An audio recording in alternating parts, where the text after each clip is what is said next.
Hi friends, Rolf here with the Louisville ProActivist Report, out here on a beautiful sunny day at Emerson Park. This is the next video in a series of interviews I'm doing regarding the Black Lives Matter police accountability movement here in town. So if you haven't checked out some of my previous videos, go ahead and take a look on my channel. You'll see those. And that brings me to my latest guest, and I'm pleased to welcome to the show today, Reverend Ryan Eller. Thank you so much for being here. Yeah, thanks for having me. Yeah, so I know you've been really busy in the community. I live stream, and I think I've seen you give speeches at least on 3 of my live streams. So I thought it was really important to get a religious perspective about what's been going on in Louisville the last couple months. And with you being as involved as you are, I thought you'd be perfect for this. So let's, give people a little background to start off. Just kind of, as a reverend, just kind of let people know, how you got to be a reverend, what got you into religion, and then after that, kind of how you kind of transitioned to also doing activism with that. Yeah, of course. Thanks for that question. I'm a Baptist in tradition here in town. I am a part of a faith community called Highland Baptist Church, and I have recently started with a few other faith leaders what we call Kentucky Public Fellowship, and I've been in ministry for a number of years, and I was ordained in 2007, spent some time as a CCPO in the Navy Chaplain Corps, did hospital chaplaincy for a long time, helped found a faith group in North Carolina called Via Faith Community. And it's always been a part of my life, although I'll be the first to admit that when I first felt called to ministry, going to divinity school, my entire faith was shattered. I learned that a lot of the theology that I had grown up with here in Kentucky, in parts of Appalachia where I was raised, had some challenges. And after being invited to a meeting for a new organization called Change when I was down in North Carolina, a number of times I'd said no and no and no, maybe 20 times to a friend. Is that change.org? Well, this is before change.org was even started. I just said, okay, fine, I'll go to a meeting. The acronym for Change was Communities Helping All Neighbors Gain Empowerment. Okay. And I show up to Union Baptist Church in Winston-Salem, North Carolina. And as a young white kid, it was the first room I had ever been in where there were people that were Black, white, Latino, Asian, Muslim, Jewish, no particular faith at all, Protestant, Catholic, all in one room together. And what was astonishing to me is that these folks were living out their faith in the public square. They had elected officials on the stage, and they were all together saying the same thing and asking these elected officials to make commitments to their community. And that, in that moment, transformed my life. I started studying and was blessed to be a witness to folks like Dr. Maya Angelou, who was later a member of my organization and was there as a professor when I was there at Wake Forest. Study under the same types of folks that were in organizing with Dr. King. I was trained as a community organizer in the tradition of the Industrial Areas Foundation by the same folks that had trained Barack Obama about a decade earlier. And liberation theology for me has transformed my life, and I've come into my calling not only as a minister to the gospel, but I have been blessed to do that work alongside people from all different faith traditions as a faith-based community organizer. And so that has led me on a number of adventures that I'm happy to talk about. I did later lead, I was U.S. Campaigns Director at Change.org for a long time, and that was during the era when Sabrina Fulton called us on the phone and said, I need justice for my son, Trayvon. And so I've been a part of work at the intersection of racial justice, economic justice for a long time, not in spite of my faith, but really because of my faith and what I feel like not only the stalwarts of our tradition from, Maya Angelou more contemporarily, to Dr. Martin Luther King, to Doris Day, really have led us to, but because of, as a Baptist, because of Scripture. So yeah, I've been doing organizing and justice work for a long time and have been blessed to be a part of that work. Yeah, that's amazing. Now, you mentioned Maya Angelou for one. What were some of the other people that inspired you kind of growing up that kind of shaped your philosophies? Well, I was just commenting. I came to this interview from a conversation at our church on the book of James, and I was commenting with a friend. We were talking about people who, if still living, we would want to have over for dinner. And, I've really been blessed in that I worked at the intersection of immigration and environmental justice, what in faith communities we call creation care, alongside my heroes like John Lewis, who came out of his office one day and joked that he wanted to get into some good trouble with us. During the mortgage crisis in North Carolina, I was organizing with our group around foreclosures and the fraudulent signatures that banks had by the thousands that were ending up foreclosing on people's homes because they were underwater, and got to work with Jesse Jackson, who I had grown up with in Appalachia, really appreciating because he, in a really uncanny way as a civil rights leader, was going into Appalachia and creating partnerships with working folk and helping people understand that the economic oppression that's happening in our community was a similar force to what was happening in many urban communities. And so I got to work with him. And I have now been a part of the Poor People's Campaign, Moral Revival, that came out of a relationship when I first met Reverend Dr. Barber. We were organizing in 2006 to 2010 around the desegregation of schools in North Carolina, because the schools in 1971 had been forced to integrate, but by that time, just 15 years ago, had been resegregated by choice. And so we were doing that work, and when he launched the Poor People's Campaign, I was leading an organization in the immigrant freedom space called Define American, founded by Jose Antonio Vargas, an undocumented Pulitzer Prize-winning journalist.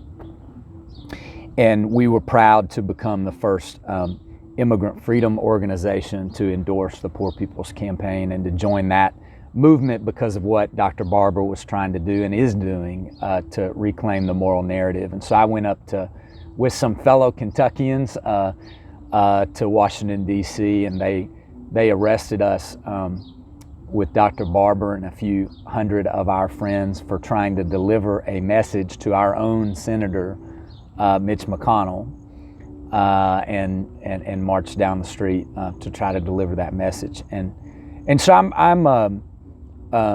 I feel, frankly, even in troubled times where things are scary and where the death threats are certainly present and where violence is on the rise, I feel joyful and blessed to be following leaders like Lewis, Barber, and now so many amazing young women particularly black women here in the Louisville community, into this revisioning of what our community here in Louisville can be, and revisioning of what's possible for our country. And so, yeah, I've been very blessed to hopefully in my very small way do something with the tools that I have, and the knowledge that I've been able to gain, and to follow folks like that. Now, did I hear you correctly earlier say you were in the military as well? Yeah, I was. I took an oath of office as an officer in the U.S. Navy and served as a chaplain candidate in the Navy Reserves for a while. I served at a 2MEF, which is Marine Corps base down at Camp Lejeune, during the height of both the Iraq and Afghanistan wars. That was probably a trying time to do that. So. It was. One of my mentors during that time was actually the chaplain at Arlington, and he had the sad honor of burying more individuals than any person in military history, because we had veterans that were dying, that had started to die, who were Vietnam vets. Our World War II veteran population was dying, and we had so many thousands of people beginning to die, from the Iraq War and Afghanistan conflict. And I, in the same way, I was blessed to be a part of really deep conversations, theological conversations, and conversations about life and death with young people that many of whom, certainly not all, were poor, patriotic, wanted the best for their family and their country, and were now trying to reckon with the idea that they may be killed, they may have to kill other people. I got a chance for a couple weeks to do ministry in the brig at Camp Lejeune.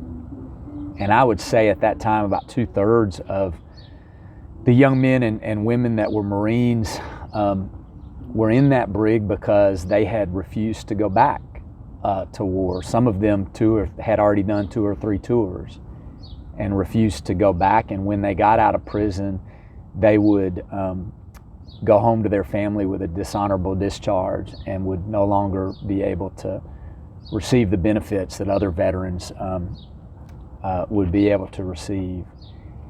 And I counseled folks who, when I asked why they were in the brig, they would say, well, chaps, I haven't been able to sleep since I got back the last time.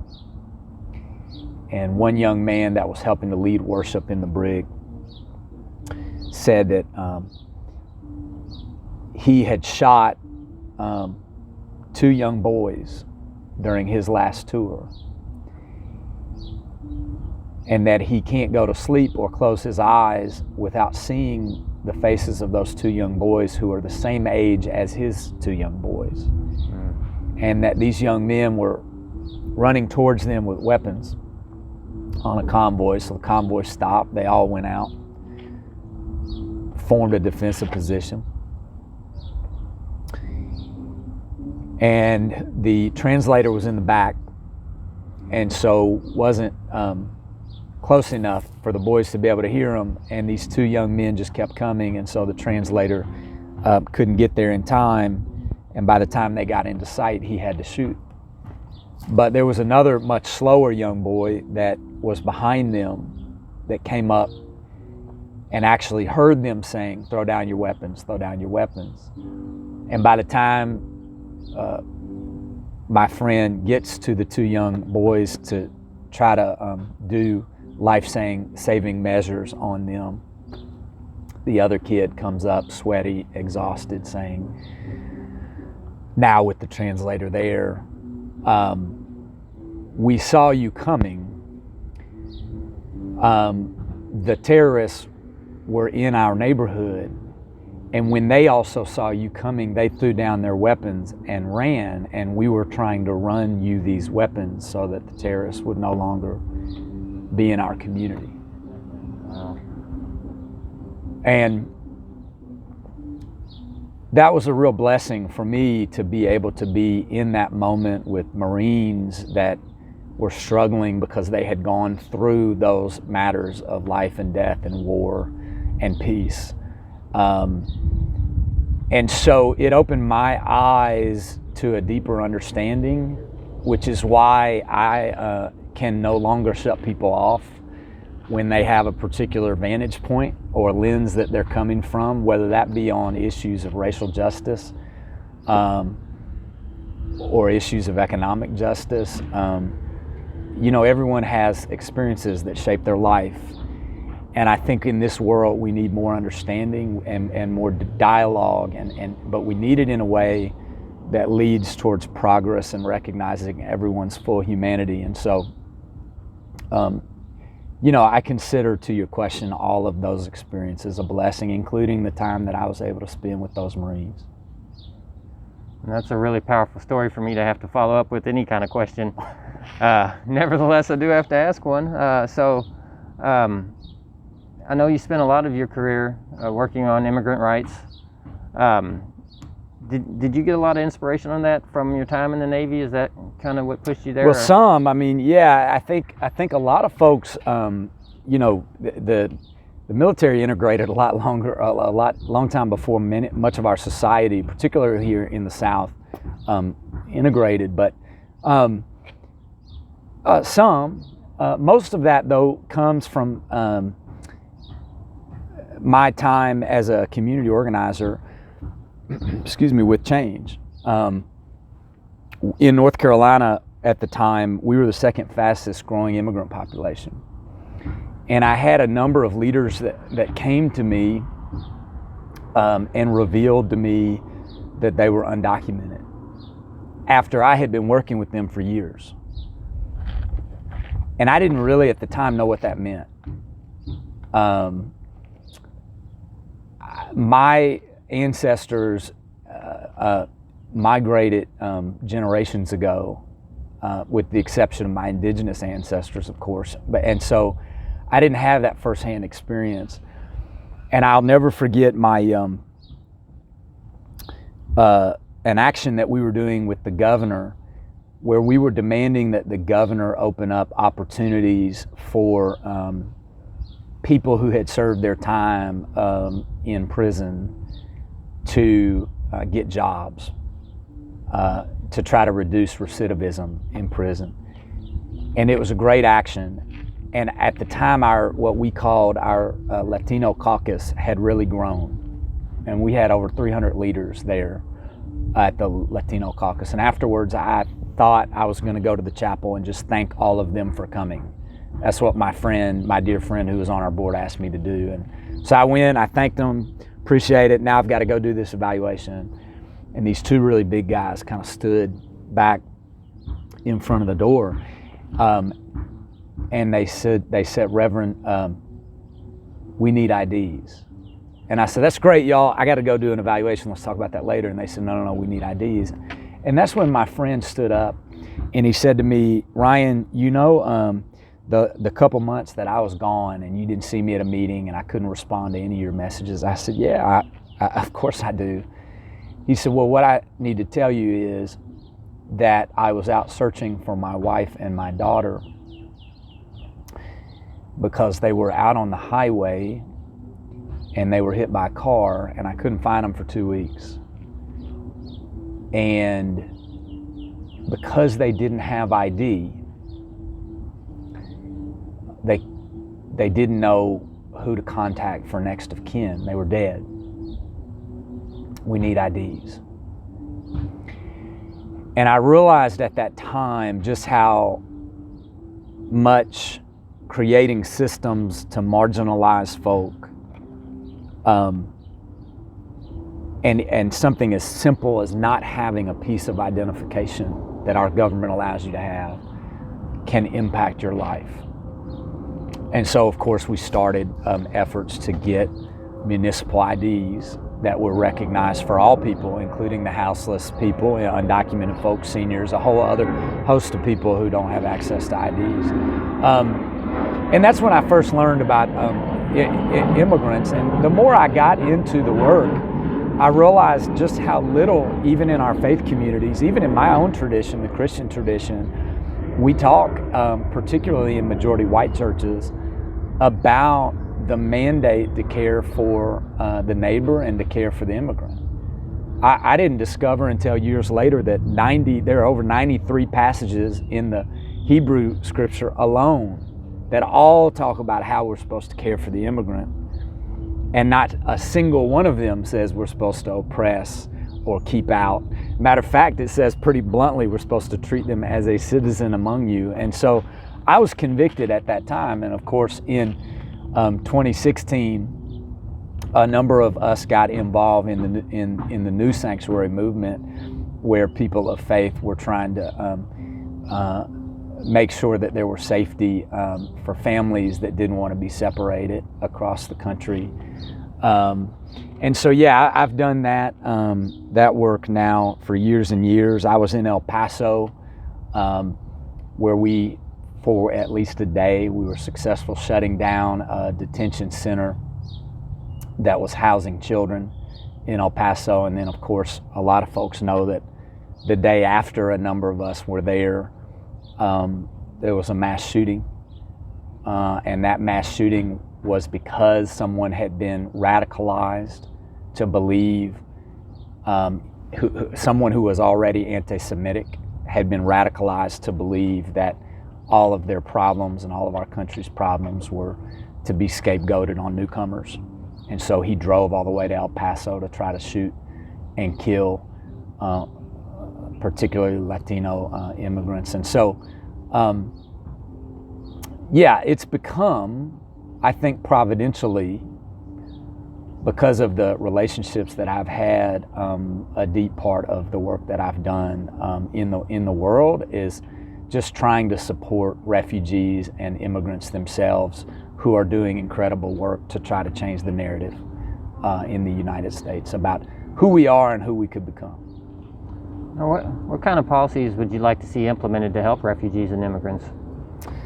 That's a good question. I mean, I think broadly speaking, we are a long stretch from the country who, in our most prominent harbor, bears a Lady Liberty inscribed on her with "Give me your tired, your poor, your huddled masses yearning to be free." We're a long way from that.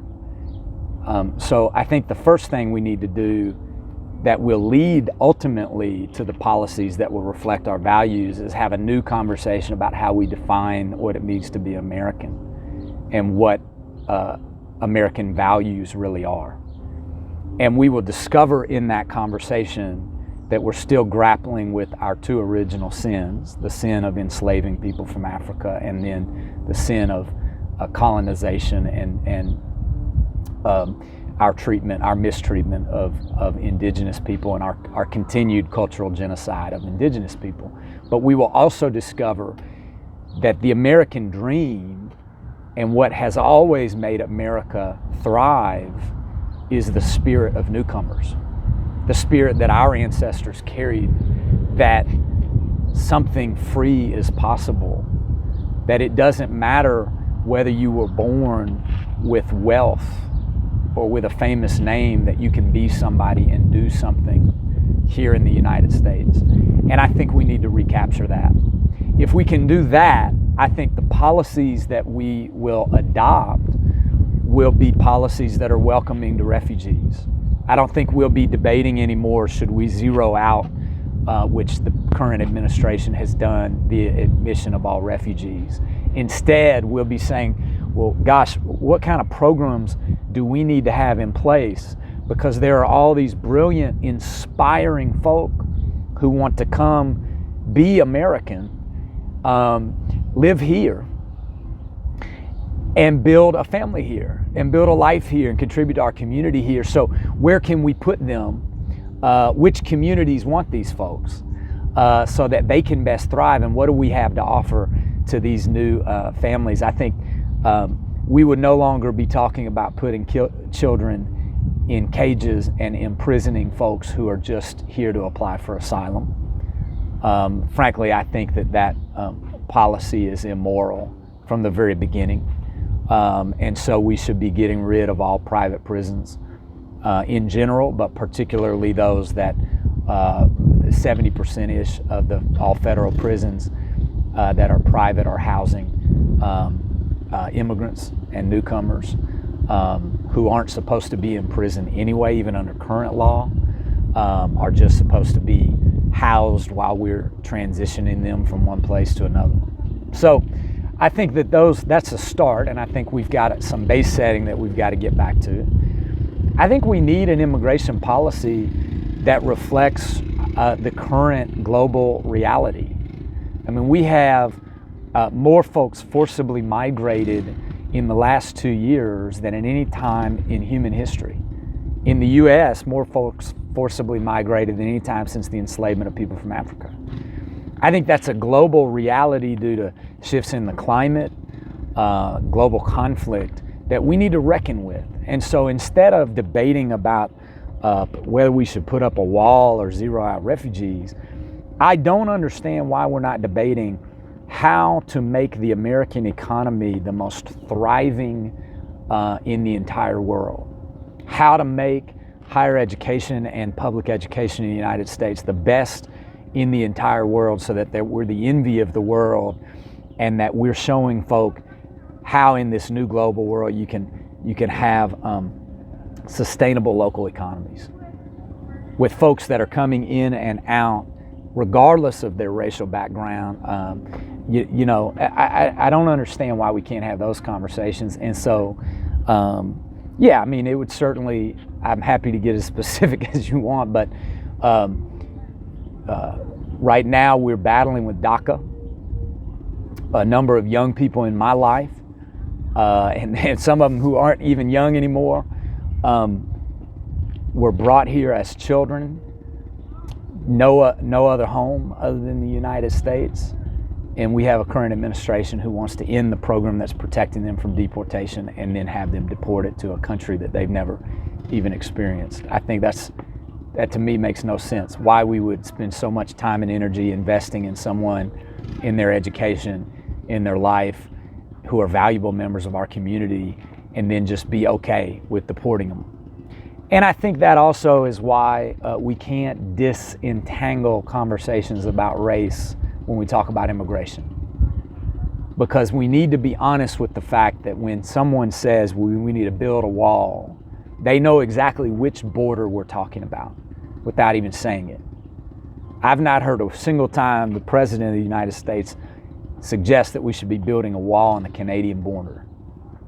And that's where most of our illegal immigrants are actually from. I believe it's about 60% of Canadians that just overstayed their visas. That's right. That's right. And you know,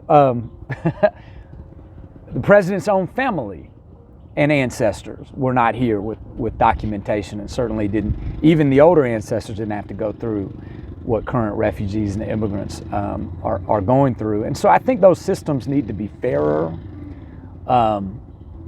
They need to be clearer to everybody in the world. And they need to reflect who we want to become as a country and a modern economy.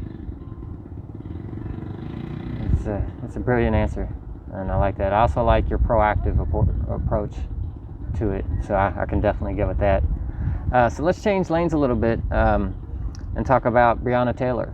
And this is a question I'm asking everybody in this series. Yep. Is what were your initial thoughts when you heard what happened to Breonna Taylor? I was sad, horrified, and then there was this depth of sadness that was not surprised. And that is probably what created the most yearning, righteous anger in my stomach, was the idea that,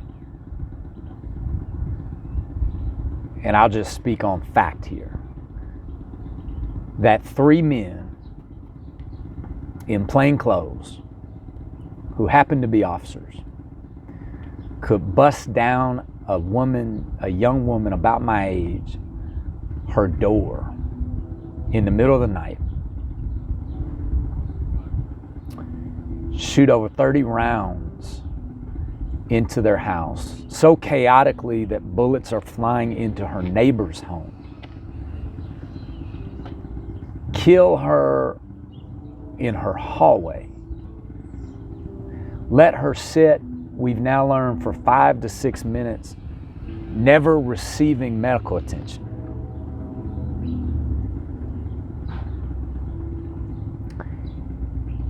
And then arrest her boyfriend, who had shot back in self-defense. And now we've gone over 70 days and not a single person has been arrested for that murder. 2 of the officers that were involved are still on the police force and have not been fired. It was a righteous anger. And I think what happened with me and so many other white folk is just another recognition that we don't have to have that same fear. This is not happening as frequently to people who look like me.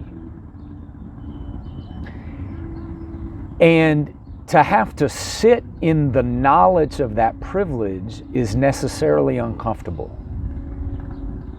So it made me, of course, ask, well, what do I need to be doing right now? What conversations do I need to be having with the same folk who created these systems that enact racism on people? And, you know, then a few weeks later, after Breonna was shot here in our community, we see the footage of George Floyd with police officer's knee on his neck and the cries of "I can't breathe," and him echoing the words that Breonna called out for their mother. Somewhere along the line, those images and those stories have to hit us. It doesn't matter whether we're quote unquote woke or have everything figured out in our core humanity to recognize that this is not right. And so my question was, who do I need to talk to? What kind of conversations do we need to have to change these systems and structures that clearly are killing people and clearly are not justice? We can call it something, but you can't call it justice. And then, of course, I started reaching out to my friends who are from communities of color and asking them, what do they need? What do you need us to do? You know, the burden is not on them, people of color, to bear this movement. But what do you need us to do to support it, to lift it up, to help, and so that's what happened 70 days ago. And now I'm, sad to say we're still here talking about it with still no police officers who have been arrested. We've made some progress. We passed Breonna's law around no-knock warrants. Another bill is going to be introduced to the legislature this season, but we still have a long way to go. Now, what do you think the religious community as a whole here in Louisville, what do you think their reaction has been? Has it been mixed, or is it in full support, or? I think it's been naturally mixed. I mean, we live in a community with some amazing faith leaders and a strong tradition for justice and a strong tradition for interfaith work. I mean, we are the home of one of the most famous people in the world who was compelled by his faith in Muhammad Ali to practice peace.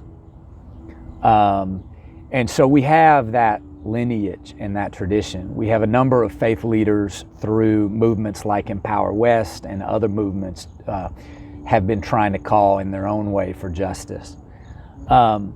So there are those groups that have been organizing, and there are a small handful of us faith leaders that have been consistently out asking the organizers at Breonna Square, and other organizers with the Kentucky Alliance Against Racism and Black Lives Matter. And, we've been asking what is needed of us. And so Louisville showing up for racial justice, and our faith group within that body, all the way to the Interfaith Coalition for Immigrant Justice, which I'm on the board of, has been responsive.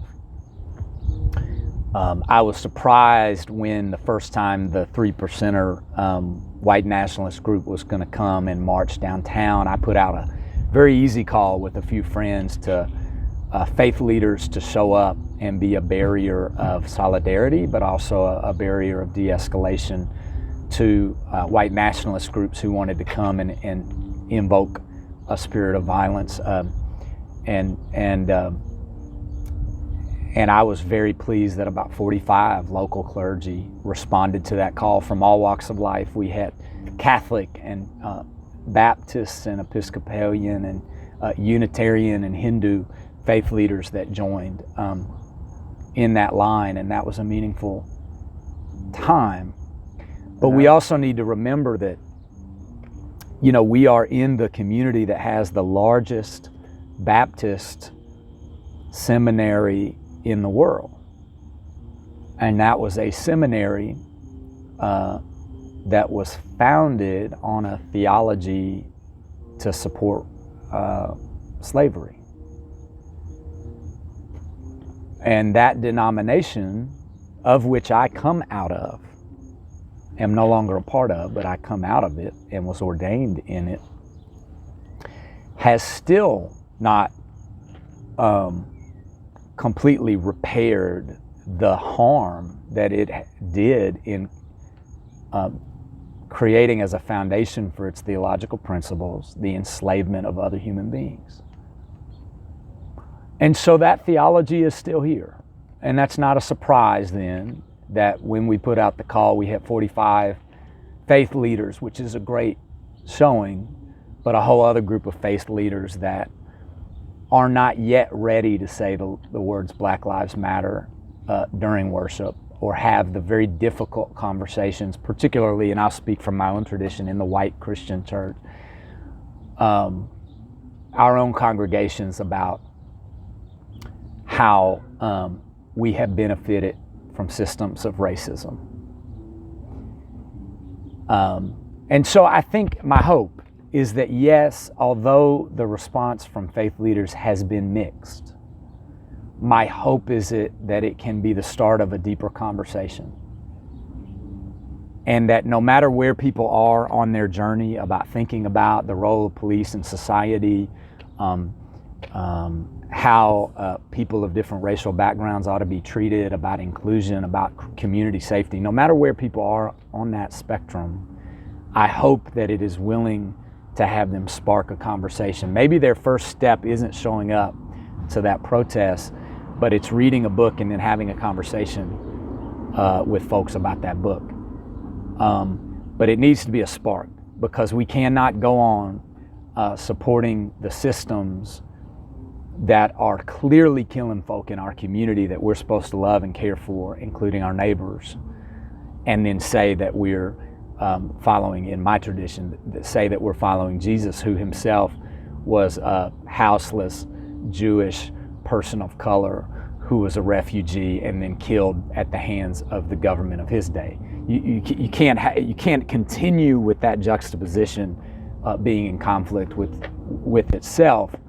And so I hope it's a spark, even though, yes, I think the reaction has been mixed. I have to say, I was at the Outside Agitators rally where all of you were, and I was live streaming, and I can say people were arguing in my comment section the whole time, but at one point I did, walk right past you with the camera, and I got all the religious leaders side by side at the barrier praying, and I can tell you that when I did that there were no arguments in my comments. Like, I think it was powerful enough that everybody respected seeing all of you all together from different faiths and different denominations. So I just want to point that out. I think you all did do some good there, and probably even more than that. So speaking of that day, unfortunately later on that evening is when Tyler Girth was killed. Did you know him? So I didn't know Tyler personally. I knew some of his family members.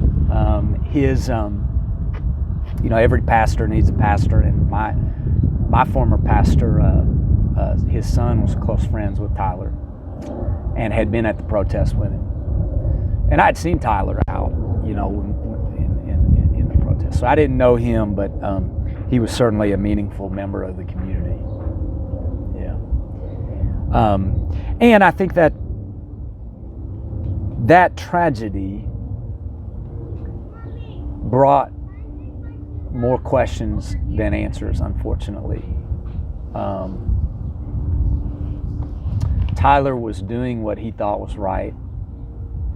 And if you look at Tyler's Instagram photos, he was a photographer. And he was trying to shine a light, using his lens, a light on the world that he wanted to see created. A world of greater justice, of love. And some of the most powerful images actually that have come out of the protests here in Louisville, a lot of folk don't realize they originated with Tyler. He was the one who took a number of those photos that have been used. Killed by a young man that was clearly mentally challenged and was going through a lot of mental health issues. But there are still questions that remain. How did that young man receive a gun? If he had a gun that the police said were in their custody, then how did he receive the other one? Or how did he receive it back? How did he receive so much ammunition?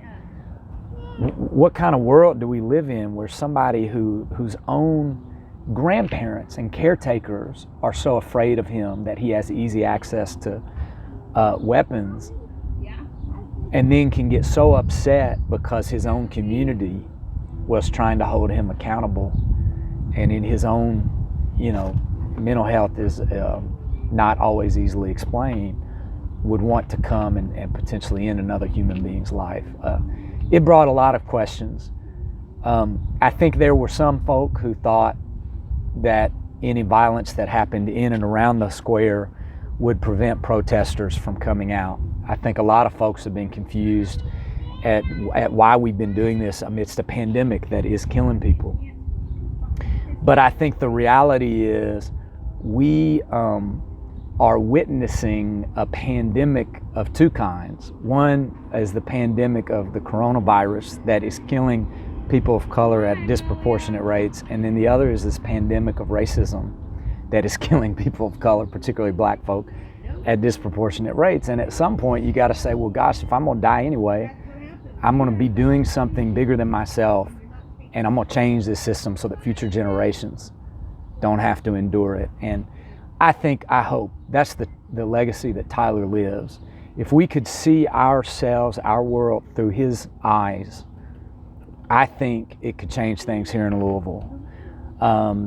And so what's been beautiful to see down at the square is that there's a memorial for Tyler and a memorial for Breonna, side by side, people from different races, both important Louisvillians, important parts of this community who should still be alive today. Both people who are trying to make the world a better place. And so if anything, I think it has fueled even more energy behind the movements for justice. But it was a tragic day. It was a tragic day, and I would be a liar if I didn't say that those of us who organized the Faith Leader March didn't go to have some sleepless nights wondering if we had just stayed an hour longer, would things have been different? If we had stayed an hour longer, would we also have been shot? But at the end of the day, we all, I think, including Tyler, according to his parents, were where we thought we needed to be at the time, doing what we thought was the best thing for our community and for ourselves, and to honor our faith and honor our families and the people we love. And so all we know how to do is move forward. So give me your thoughts on what happened with David McAtee. Well, when I showed up there the next morning with another small group of faith leaders, his body was still laying in the floor almost 12 hours later.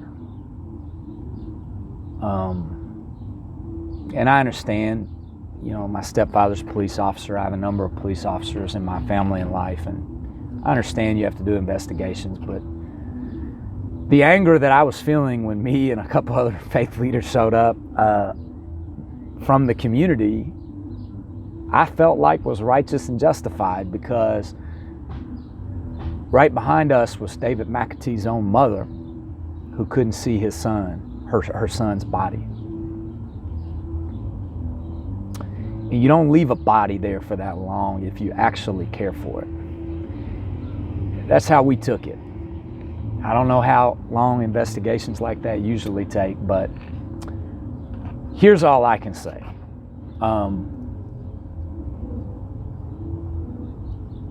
Was it right for McAtee to, according to reports, I don't know, I wasn't there,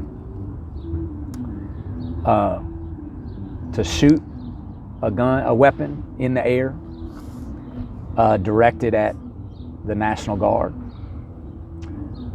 No, I don't believe in that type of violence. But I will also say that a curfew was set in our community by the mayor after he failed to engage with protesters or take any steps towards justice in Breonna's case in the first place, to address the whole reason that protests were happening. A curfew was set after 7 protesters were shot, with police all around them, every news crew in the community all around them. And yet, I haven't heard from the mayor or a single police officer anything other than, we have no suspects in that case. And that wasn't being addressed. So instead, what you do is you say, well, I'm going to ramp up the fear and the escalation and the tension, and I'm asking you, Governor, to send in the National Guard.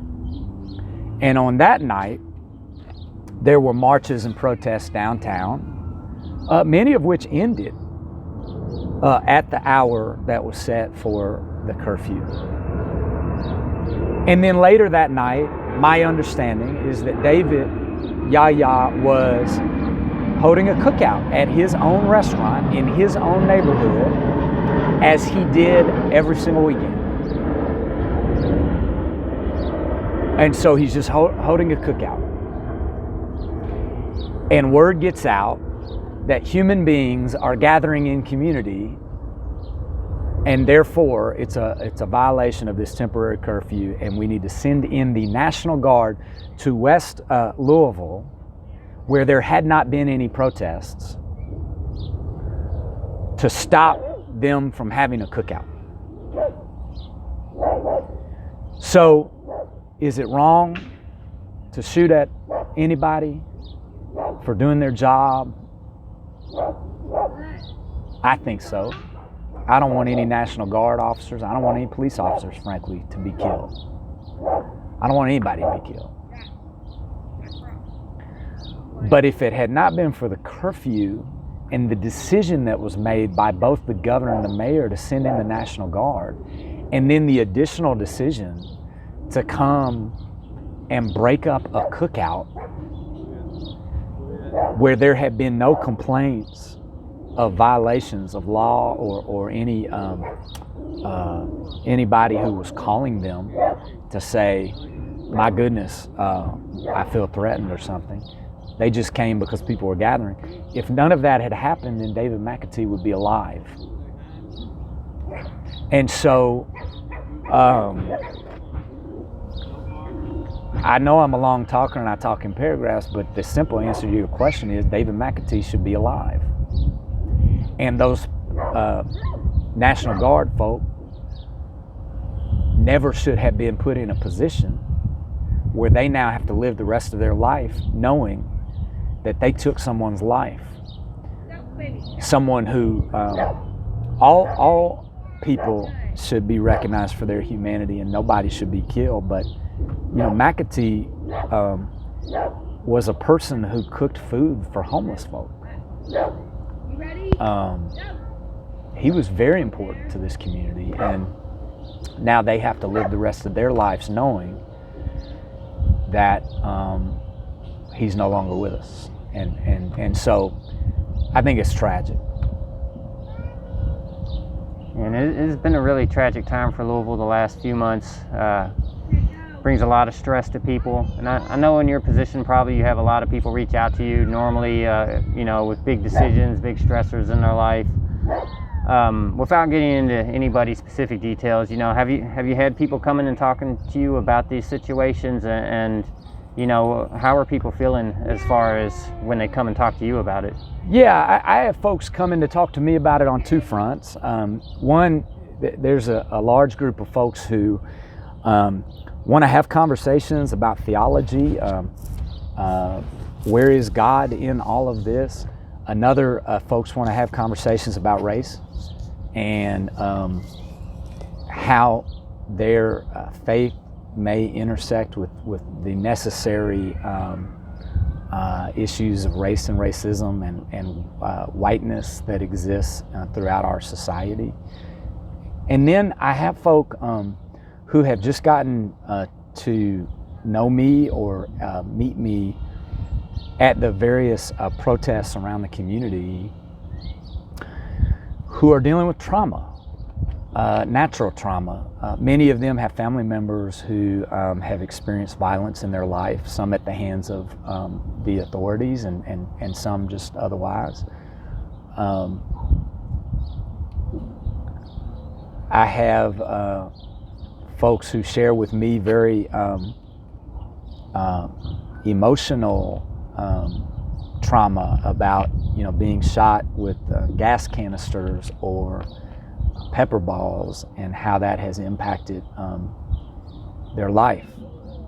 Met somebody who had unfortunately miscarried a child after getting shot twice in the stomach with pepper balls, and was not aware that they were pregnant at the time. So it's very real and raw. And I have discovered, to your question, that for those of us that are, regardless of whether we're people of faith or not, sometimes just being present with other folks is the most that we can do, as we're all wrestling with the realities of just how much we have to overcome with the systems that are oppressing folk. But we're wrestling with our own role at any given moment in community and how we build a more loving, more just community. And so I consider it a great blessing to have been privileged enough to just be at the park sometimes when folks are feeling like they just need somebody to talk to, and be a listening ear. Because I don't have all the answers theologically around race, but in the listening I get to learn from other folks, and I find that a great blessing just to be able to do that. All right, so last question that I have for you is just kind of talk about your opinion on the intersection of religion with immigrant rights, with the Black Lives Movement. Tell us how those come together. Well, I don't think we live siloed lives, and so we don't have siloed issues. I am a Christian first, but before I was a Christian, I was born as an Appalachian person with Puerto Rican and indigenous and German roots in the South of the United States of America. You know, and so I carry with me at all times those identities, as everyone does. When my loved one gets sick, I may change from caring right now, working on the issues of immigration, to working on issues of healthcare, because that's a thing that's impacting my loved one. And so I just think that intersectionality, and even the term, which was given to us more recently by Black women scholars, is a natural part of our experience. And so I've never understood quite why we silo movements, particularly in progressive spaces, and try to suggest, oh, I'm an animal rights person, so I don't deal with racial justice, or I'm a criminal justice person, so I don't really deal with mass incarceration. The ills, as our sister Erica Alexander and Michelle Alexander both have pointed out to me, of mass incarceration and mass detention, are the same side, are two sides of the same coin. We're still largely just imprisoning overwhelmingly poor and people of color in order to keep them from having the same type of access to power and economic power that other folk have. And so, yeah, I mean, I said earlier in this interview, and I go back to this quite often in Micah, the prophet says that we are called to do justice, love kindness, and walk humbly.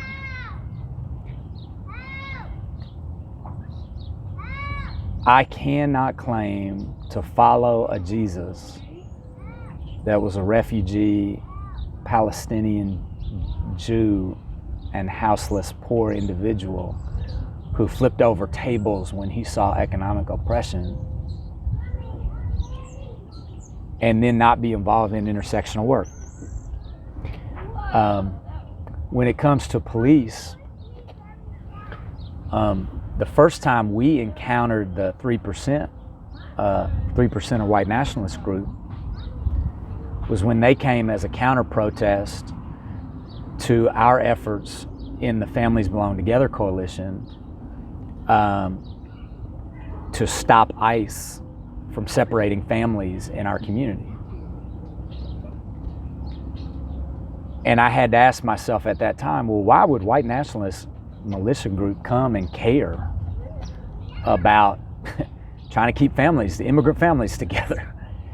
And that's when I learned for the first time just how connected the narrative around who we are as a country and around welcoming newcomers, particularly newcomers who don't have white skin, how deeply ingrained that was, and how that group, and so it was no surprise to me when the same group then showed up as a counter protest to the Black Lives Matter movement, given that they were there both times in support of police forces that were largely separating, in one case, immigrant families who are overwhelmingly, but not exclusively, Black and brown, as well as separating families either by killing them or putting them in prison who are majority Black. It was no surprise to me.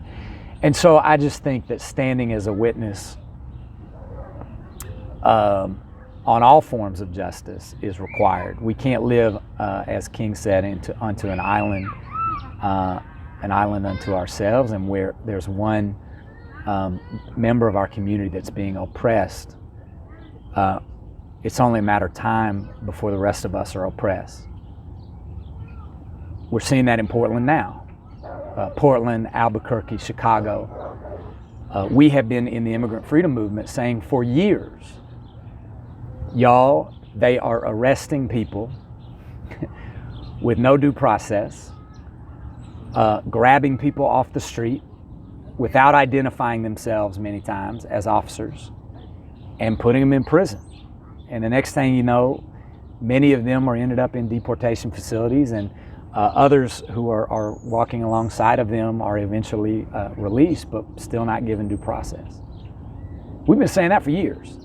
And so then when they show up, the same officers in Portland, Chicago, Albuquerque, and start pulling protesters off the street, it is not a surprise actually to us. And the reason being, we've been saying if they're doing it to newcomers and to immigrants, it's not hard for them now to start doing it to other folks. We can't allow it to be done to them, or it's going to start happening to us, and now it's starting to happen to us. And all of a sudden, a lot of us, particularly those of us that white, are starting to care a lot more. We should have cared.